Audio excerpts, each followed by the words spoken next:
During your interviews, you made quite a few revelations, especially about Shahid. So we met him yesterday, and that's very mean of you all to say that on my behalf, that I was saying that. What was the news? Someone just asked me that you guys carried this news that I said that what was the thing that what did I say? I did not say that. I wasn't there for the interview, but yeah, he was mentioned like in yesterday's interview, like how it was a nightmare sharing a cottage with Shahid. Again, in Scotland, yeah. So I obviously, but when he was told about it before we could complete, he read it by himself. And he said that she has vivid imagination. That he's borrowed from Hrithik.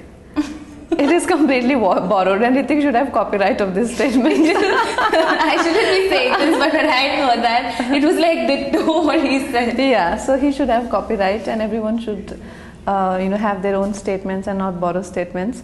But coming to what I said, learn from you actually. Like learn from you actually. Yeah, I won't borrow statements. Just make a statement. No, but coming back to what I said was that we were sharing this cottage, and I like to listen to instrumental music, and Shahid likes to listen to hip hop and techno. So I didn't say it was a nightmare. I just joked about it, that how then we used to take turns. It was blown out of proportion, and literally the nightmare was taken into the and literal also context. About the kissing part, when a journalist asks you, so kaisa laga Shahid ji ko kiss karke, what am I supposed to do? What am I supposed to say? Bahut maza aaya. You can't say that, right? Exactly. Of course. But that made an interesting headline. But but that's not how we look at performing intimate scenes. It's very inconvenient. It's very awkward to be kissing. And it's never a kiss. It's literally imitation of intimacy.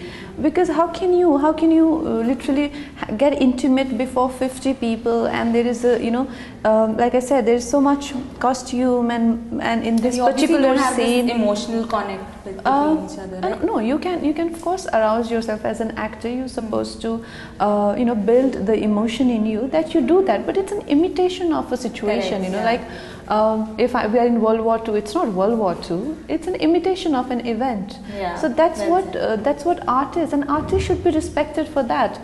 But how they ask with a sleazy undertone to avoid that and to give it some dignity, that's what I said. I said, not to clarify, I don't think I said anything wrong. I just said, like with all the mud and 50 people around, and your co-actor complaining about a cold. Of course, it's not something the kind of sort of sleazy expression one is trying to give it. Yeah, you were just being honest and what. Yeah, of course, but yeah. It usually gets blown out of proportion. Yeah, that's all right. But wish I should have not borrowed that line. Next time I meet him, I'm going to tell it to You have to say your I'm going to read this